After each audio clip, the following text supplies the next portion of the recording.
Assalamualaikum warahmatullahi wabarakatuh. Kami dari kelompok 3 akan menjelaskan tentang komunikasi berorientasi pesan dan aliran data. Anggota kelompoknya yaitu saya Muhammad Dafa Tarik. Saya Kerja Ditya. Saya Aditya Putra Pratama. Saya Eka Puspa Virus Wiwanata. Saya Andri Kusuma Wardana. Saya Putri Kinanti Nebaho. Orientasi komunikasi. Orientasi komunikasi sendiri dibagi dua, yaitu message oriented communication, yaitu komunikasi berorientasi pesan. Lalu satunya yaitu stream oriented communication, yaitu komunikasi berorientasi aliran data. Message oriented communication. Message oriented communication atau bisa dibilang komunikasi berorientasi pesan dapat dilihat dari dua sumber, yaitu persistent dan synchronicity. Message oriented communication. Yang pertama yaitu yang transient, pesan di buffer untuk selang waktu yang kecil selama proses pengiriman atau penerimaan aplikasi berjalan. Jika pesan tidak bisa dikirim atau host selanjutnya sedang tidak aktif, pesan tersebut akan dibuang. Contohnya dari transient yaitu komunikasi pada TCP atau IP. Lalu di sumbu yang kedua yaitu persistent. Persistent yaitu pesan disimpan di setiap lompatan perantara sampai unit berikutnya siap untuk mengirim pesan. Disebut juga sebagai paradigma pengiriman berbasis store and forward. Contoh dari persistent yaitu email. Kemudian adalah message oriented communication synchronicity. Yang pertama adalah synchronous, adalah pengirim mencegat proses selanjutnya sampai adanya respon. Disebut juga blocking communication. Kemudian yang kedua adalah asynchronous. Pengirim tetap melanjutkan proses tanpa menunggu adanya respon. Disebut juga non-blocking communication.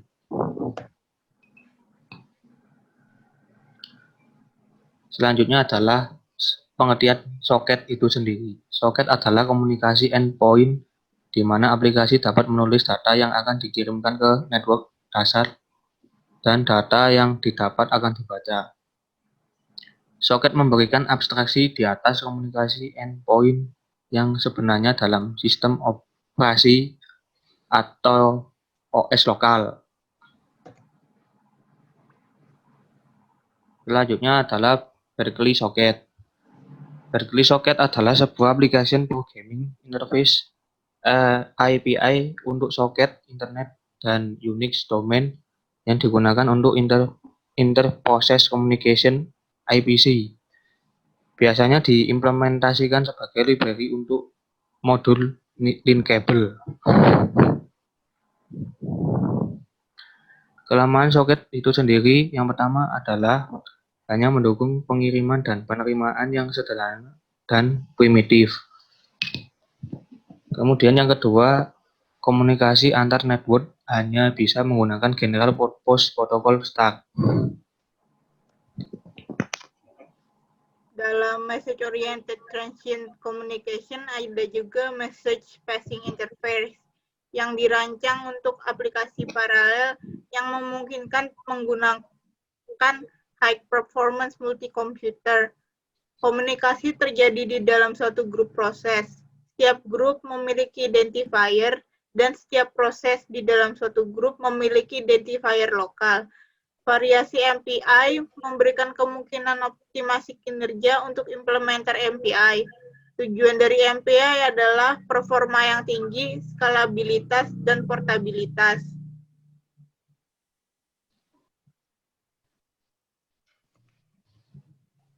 Arsitektur messaging queuing system. Pada komunikasi jenis ini, pesan yang dikirimkan akan dimasukkan ke dalam antrian atau queue tertentu sebelum mencapai suatu server tujuan. Prosedur yang harus disediakan untuk arsitektur message queuing system ada put, get, poll, and notify. Nah, berikut ini diagram untuk arsitektur message queuing system. Berikut juga ada proses message queuing dari sistem.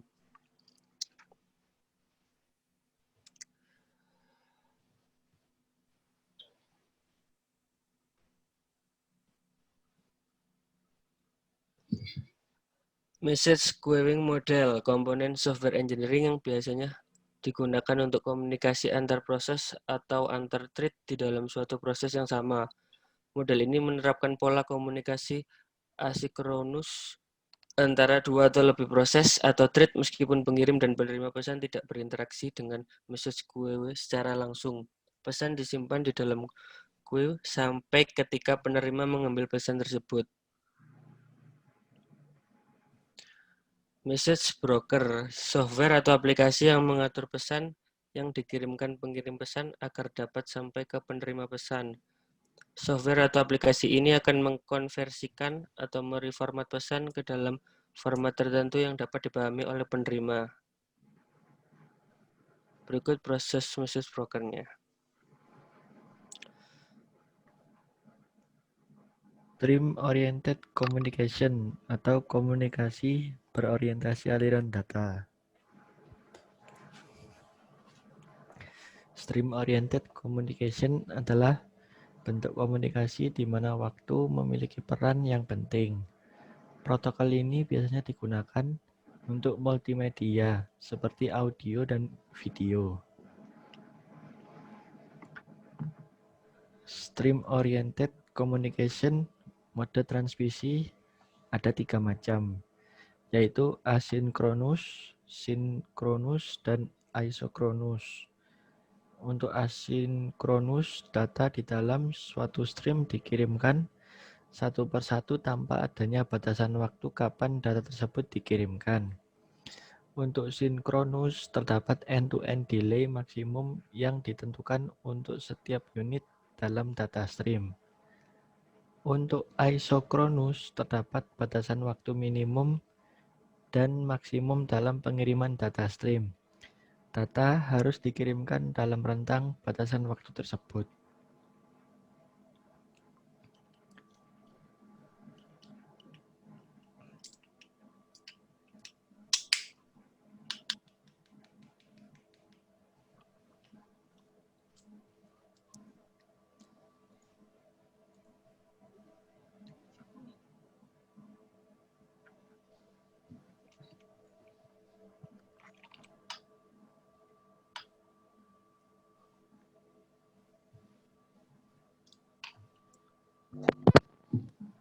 Macam-macam properti dari QoS. Yang pertama ada bitrate, yang kedua jeda maksimum hingga sebuah sesi terbentuk, yang ketiga jeda maksimum pengiriman end-to-end, yang keempat variasi jeda maksimum atau jitter, yang kelima jeda round trip. Selanjutnya menegakkan QoS. Yang pertama ada teknik dengan memberi label pada data, yaitu expedited forwarding atau data prioritas tertinggi, dan assured forwarding, yaitu data prioritas lebih rendah. Yang kedua adalah membuat tempat penyimpanan sementara atau buffer untuk paket-paket data yang diterima sebelum diproses. Sekian dari penjelasan kami dari kelompok 3. Mohon maaf jika ada salah kata. Wassalamualaikum warahmatullahi wabarakatuh. Waalaikumsalam. Cobaan